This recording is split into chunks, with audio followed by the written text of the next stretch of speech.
अपना वो प्रेमिका से लड़का कह रहा है कि छोड़ो ना पढ़ाई लिखाई, चल भोला बाबा के नगरी में बिना पढ़ले पास हो जाइए चल। तो लड़का कहता है कि चढ़ल छोड़ी दे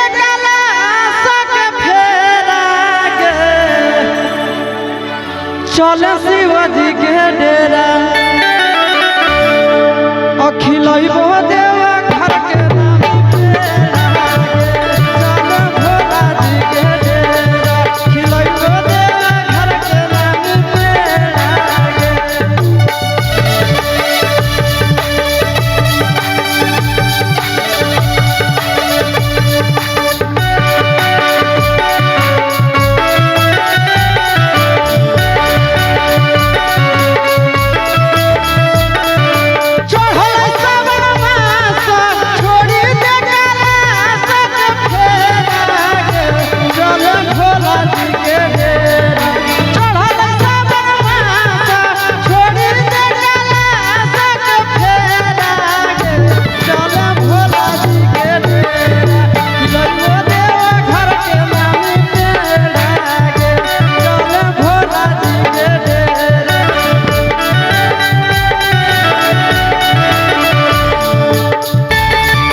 अच्छा, यहाँ सबसे ज्यादा कौन सा जिले से है?